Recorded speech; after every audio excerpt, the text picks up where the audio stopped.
diatur melalui undang-undang pelayanan publik. Kita mesti memahami semua bahwa pelayanan publik ini sudah memiliki dasar yang kuat. Kemudian juga pelayanan di unit kerja ini juga harus ada SPM-nya, standar pelayanan minimal. Tentu kita sekarang banyak pelayanan yang secara administrasi ini banyak dikerjakan oleh teman-teman PTSP, kemudian juga di kependudukan Bu Nina dan Nina mungkin ya Bu Nina. Kemudian tentu kalau saya menafsirkan bahwa pelayanan tidak hanya yang berbasis di meja, namun semua ini adalah kita terkait dengan pelayanan. Baik Pak Sri ini juga pelayanan di bidang pendidikan, Pak Manko juga pelayanan di bidang ketertiban dan umum, apalagi Bapak Ibu Lurah tentu adalah pelayanan bukan hanya di meja, pelayanan administrasi, namun juga pelayanan bersifat langsung pada masyarakat. Begitu juga Pak Hasan, ini juga ada pelayanannya ke warga melalui kebina margaan maupun terkait dengan lampu. Begitu juga Pak Indra, ini tentang lalu lintas, tentang perhubungan, apalagi Bu Dokter nih. Jadi langsung ini pelayanannya sangat luar biasa. Kemarin kami datang dari Puskesmas terkait dengan survei simulasi, namun ternyata rupanya sampai dengan tata naskah dinas pun dilakukan penilaian juga. Saya pikir tadi enggak hanya terkait dengan core bisnisnya ya, namun ternyata semua dipilih. Bapak Ibu yang saya hormati, tentu yang pertama kita perlu ada standar pelayanan. Tadi SPM, kita yakin di PTSP sudah ada ya Bu, untuk administrasi lebih banyak di PTSP. Itu kali ini kan Winda untuk menyampaikan terkait dengan pelayanan yang ada di Kecamatan Pasar Bu, bukan hanya di kantor camatnya, namun juga ada di kelurahan jadi PTSP di kelurahan Pasar Bu. Salam Winda. Assalamualaikum warahmatullahi wabarakatuh. Waalaikumsalam. Kalau untuk di PTSP Kecamatan saat ini karena sekarang adalah kita bertambah ya tupoksinya dengan penanaman modal, jadi penanaman modal dan PTSP, sehingga di PTSP ini sekarang kami ada pelayanan untuk penerbitan NIB. Jadi NIB itu websitenya di UPSS. Jadi dari PTSP sifatnya nanti hanya mendampingi untuk penerbitan NIB. Jadi ada beberapa perubahan dari perizinan. Jadi kalau dulu misalnya untuk izin klinik itu ada di Jakevo di bawah PTSP, sekarang dengan adanya OSS ini untuk izin klinik sudah pindah ke PSS. SOP-nya jadi untuk klinik misalnya Pak langsung aja dia mendaftar ke OSS langsung karena dia sudah di OSS. Untuk kelengkapan pelayanan Pak, karena kita juga kan setiap tahun dimonitoring, untuk maklumat sudah ada ditempel di ruangan maklumat dari Pak Kanir. Kemudian untuk SPM juga sudah dipasang di ruang pelayanan, bisa dilihat di situ juga bersani SPM dari kelurahan dan kecamatan dan PTSP. Kemudian untuk nilai SKM kita kan per triwulan dari PTSP itu setiap triwulan pasti juga dipasang, itu warga juga bisa melihat nilai SKM dari PTSP kecamatan. Kalau kita ada pemeringkatan sebenarnya untuk PTSP, tapi bersifat internal Pak, jadi per triwulan memang kita diperingkatkan. Untuk yang triwulan kemarin di PTSP Pasar Bu ini yang se-Jakarta Timur yang ketiga Pak. Tiga, tangan Bapak. Tentu SOP maupun yang lain sangat ketat, apalagi karena menyangkut juga dengan pasien biasanya. Mohon mungkin dibantu Bu Dokter Uli terkait dengan pelayanan di Puskesmas. Terima kasih kesempatannya Pak Camat. Pada kami untuk mengenalkan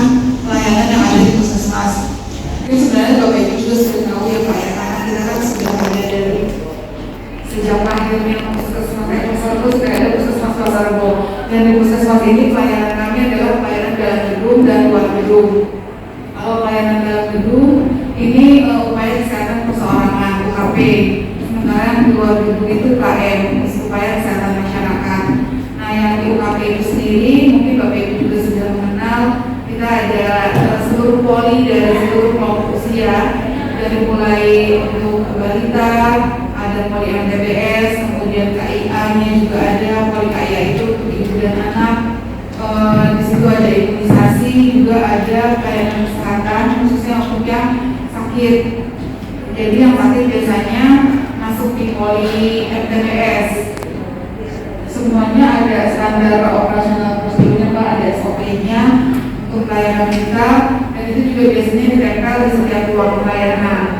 Nah, kemudian alur pelayanan juga akan ditempelkan dari depan mulai pasien datang sampai dia mendaftar dan akan berpoli mana, itu sudah ada petunjuknya.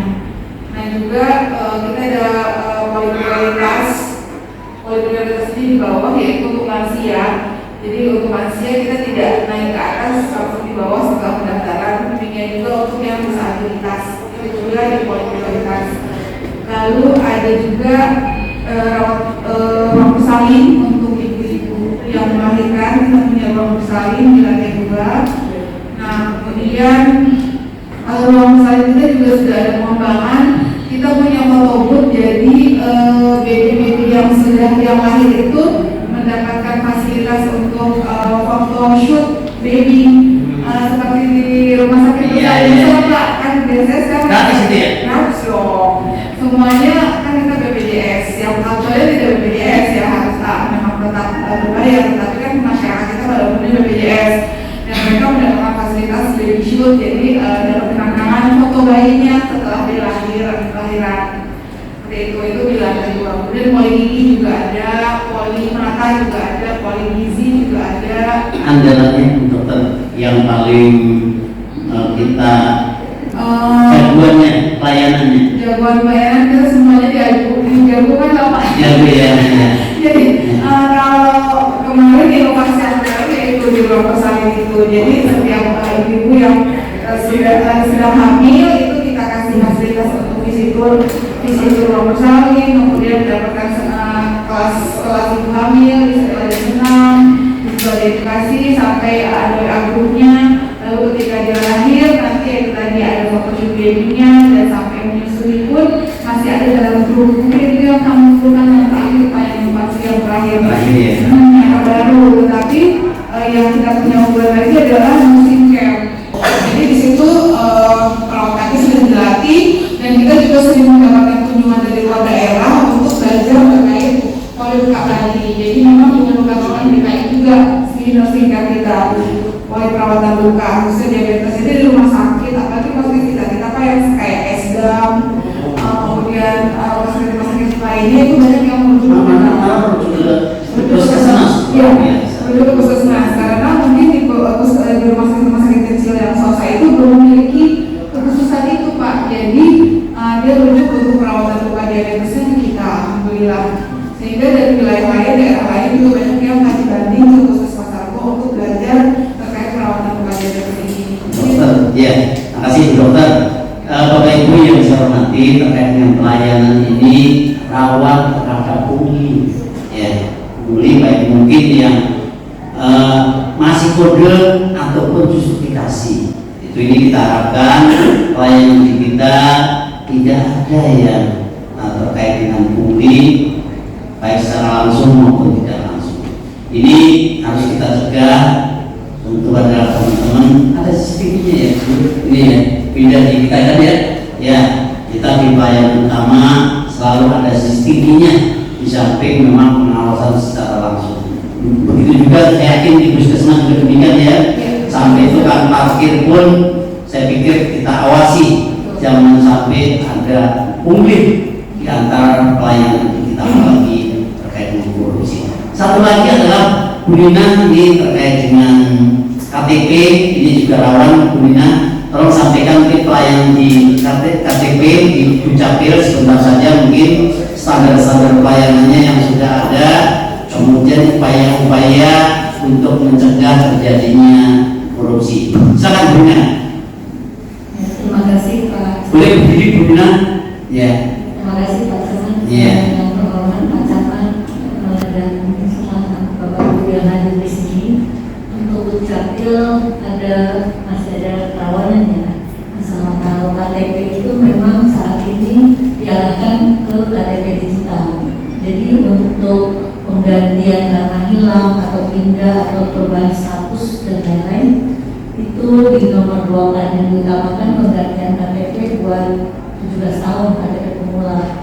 Jadi mereka yang diutamakan dan yang benar-benar sudah lanjut. Jadi kalau ada yang hilang atau ada pelayanan, semua pelayanan kami wajibkan untuk membuat KTP digital. Kalau mereka tidak mau, kami tidak bisa layani juga. Karena itu merupakan program pemerintah pusat yang mewajibkan untuk KTP digital. Punya prestasinya di antara puncak Jakarta Timur atau DKI kita berapa? DKI kebetulan yang terbaik untuk pelayanan Dukcapil DKI Jakarta. Tapi ini dari Iya, yang apa? Itu Pasar Rebo. Wah, di sana berbeda. Ya, jadi pelayanan puncaknya di Pasar Rebo. Iya, itu pelayanannya dari PLN-nya tidak ada, kemudian warga juga merasa puas dari SKM juga. Dari SKM bulan Itu dari setahun, kami cuma setahun sekali untuk tahun 2022, tapi penilaian kemarin baru disahkan oleh kepala dinas. luar biasa. Sekali lagi tepuk tangan buat Dukcapil Pasar Rebo. Makasih Bu Nina. Ya. Kita juga kemarin baru disampaikan bahwa Puskesmas Pasar Rebo mendapatkan penilaian publik dari Ombudsman itu tertinggi di Jakarta Timur. Mas kita mendapatkan nilai 95,1 itu tertinggi. Jadi tidak hanya Puskesmas tinggi, jadi dia random pelayanan publik dari Puskes, kemudian Dukcapil, PSP dan sebagainya. Nah tahun itu kita tahun kemarin Pak baru diumumkan. Alhamdulillah, iya berdua. Jadi 23 ini yang dinilai Duren dan Cakung. Kalau kemarin kita dan Matraman. Alhamdulillah kita dapat 95,1 yang tertinggi Pak. Yang juga saya hadir ya. Baik. Makasih dokter tambahannya. Kemudian satu lagi nih, pelayanan yang tidak di administrasi saja, namun justru di lapangan. Saya minta Pak Hasan untuk menyampaikan. Hasan dan Hasan. Baik, terima kasih Pak Camat, saya hormati Camat Pasar Rebo, Pak Sekel, Bu Dokter, Pak Mantol, para lurah, kasih, kasatpol, sektor, dan semua yang hadir kami satu. Untuk pelayanan kami Bina Marga Pak, izin awalnya kami itu fokus pada jalan, jembatan, khususnya infrastruktur terkait transportasi Pak. Pada tahun 2020 kemarin, 2020 Pak, ya itu ketambahan yang namanya PCI Pak. Iya. Selain itu juga kita ada namanya halte dan JPO yang dulunya di Sudin Perhubungan. Jadi alhamdulillah Bina Marga dipercaya untuk melayani infrastruktur kebinamargaan baik prasarana jalannya maupun pendukungnya seperti halte dan PCU. Di tahun lalu Pak, di tahun 2022 alhamdulillah untuk Pasar Rebo Satgas kami itu kita mendapat 6 kali berturut-turut juara Master Quick Response di tingkat wilayah DKI Pak. Ada dari 42 kecamatan, kita 6 kali berturut-turut hampir setengah tahun untuk menjadi juara 1 MGR. Dan pas puncak acara rapat teknis Dinas Bina Marga, alhamdulillah juga saya mendapat predikat kasatpol terbaik DKI ya, untuk Pasar Rebo. Alhamdulillah. Jadi ada 3 kategori, ada excellent terbaik, excellent terbaik dan kasatpol. Alhamdulillah Pasar Rebo mendapat kasatpol terbaik tahun 2023. Terkait dengan infrastruktur, alhamdulillah untuk ADCM kita cukup sedikit Pak, cukup sedikit. Dan sebelum mengadu sudah dilayani. Iya, jadi sebelum mengadu kita sudah mengekspor lebih dahulu.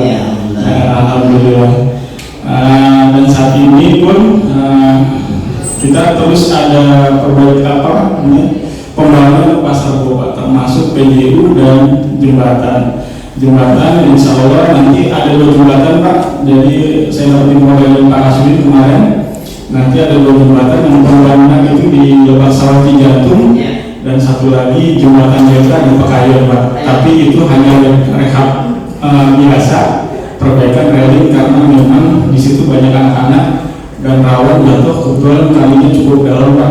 Jadi untuk keselamatan akan diadakan tahun ini. Baik, Pak Hasan. Makasih Pak Hasan. Tepuk tangan sekarang terkait dengan pelayanan ke Bunda Marga.